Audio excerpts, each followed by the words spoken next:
ତମ ବାପ ମା ତମ ଉପରକୁ କାହିଁ ରାଗନ୍ତି ଆଉ କାହିଁ ଗାଳି ଦିଅନ୍ତି?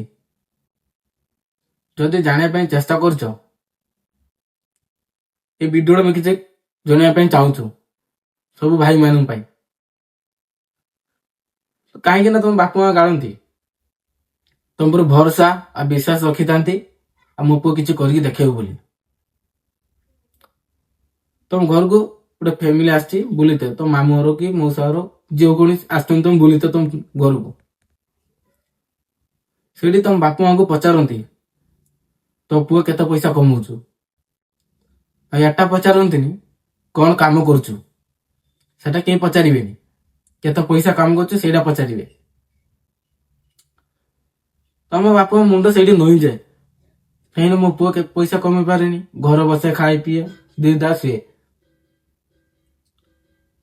ତ ସେଥିନାଗି ତମ ବାପା ମା ତମ ପୁଅ ରାଗନ୍ତି ଆଉ ଗାଳି ଦିଅନ୍ତି। ତମ ଉପରେ ଭରସା ଥାଏ ମୋ ପୁଅ ଗୋଟେ ଚାକିରି କରିବ, ସେଥିନାଗି ବିଶ୍ୱାସ ରଖିଥାନ୍ତି। ତମେ ସେ ବିଶ୍ୱାସ ଭରସା ଭାଙ୍ଗି ଦଉଛ ତମ ବାପା ମାର। ସପୋଜ ତମେ ଗୋଟେ ବାହାଘର ଯାଇଛ, କାର ଗାଡି ତମ ପଛର 4-5ଟା ଗାଡି ତମ ଯାଇଛି ତମ ବାହାଘର, ଯେ ରିଶ୍ତେଦାର ତମକୁ ଗାଳି ଦେଇଥିବେ କି ଫ୍ୟାମିଲି ନେଇକି ଗାଳି ଦେଇଥିବେ, ତମକୁ ବେଜିତ କରିଛ ତମ ବାପା ମାଙ୍କୁ। ଯେତେ ତମ କାର ଓହ୍ଲେଇବ, ବଡିଗାର୍ଡ ତମ ଯେତେ ଡର ଖୋଲିବ ତମର, ସବୁ ଲୋକ ତମକୁ ଅନେଇବେ ଆଉ ତମକୁ ପ୍ରଶଂସା ବି କରିବେ।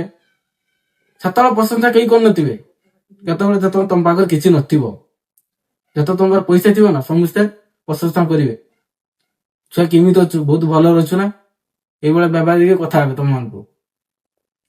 ସେଇଭଳିଆ ଅକାତ ଲୋକ ତମ ମାନେ। ବାପା ମା ମୁହଁରେ ସଦା ଟିକେ ହସ ରଖିବ, ବାପା ମା ମୁହଁରେ ହସ ରଖିବ ଆଉ ଭରସା କେବେ ଭାଙ୍ଗି ତ ଦବନି। ଏତିକି ରହୁଛୁ। ଜୟ ଜଗନ୍ନାଥ।